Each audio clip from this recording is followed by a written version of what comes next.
கிருஷ்ணகிரியில் நடைபெற்ற துரியோதனன் படுகொலை நிகழ்ச்சியில் திருநங்கையின் கையால் துடைப்பத்தால் தலையில் அடிவாங்கி தங்களது நேர்த்திக்கடனை செலுத்தினர்.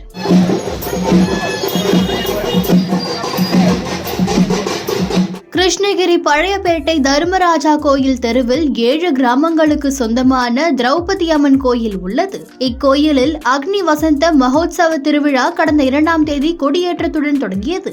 இதில் தினமும் பாகவதர் கோவிந்தராஜனின் மகாபாரத சொற்பொழிவும் பொன்னுசாமியின் இன்னிசை கவி வாசிப்பும் நடந்து வந்தது.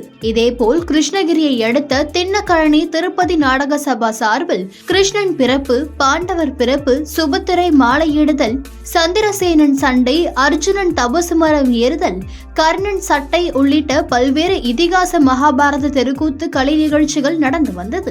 இந்த நிகழ்ச்சியின் முக்கிய நிகழ்வான துரியோதனன் படுகளம் நிகழ்ச்சி நடந்தது. கோயில் முன்பு 30 அடி நீள துரியோதனன் உருவ பொம்மையை மண்ணால் செய்து அதில் பீமனும் அர்ஜுனனும் போரிடும் காட்சிகள் நடத்தி இறுதியில் அர்ஜுனன் போர்வாளால் துரியோதனனை வதம் செய்யும் நிகழ்ச்சி நடந்தது. தொடர்ந்து திரௌபதி அம்மனை துரியோதனன் உடல் மீது வைத்து சபதம் நிறைவேறும் வகையில் திரௌபதி கூந்தல் முடிக்கும் நிகழ்வும் நடந்தன. தொடர்ந்து திருநங்கையின் கையால் ஆண்களும் பெண்களும் துடைப்பத்தால் தலையில் அடிவாங்கி தங்களின் வேண்டுதலை நிறைவேற்றிக் கொண்டனர். இதில் சுற்றுவட்டார பகுதிகளை சேர்ந்த சுமார் 500க்கும் மேற்பட்ட பொதுமக்கள் கலந்து கொண்டனர்.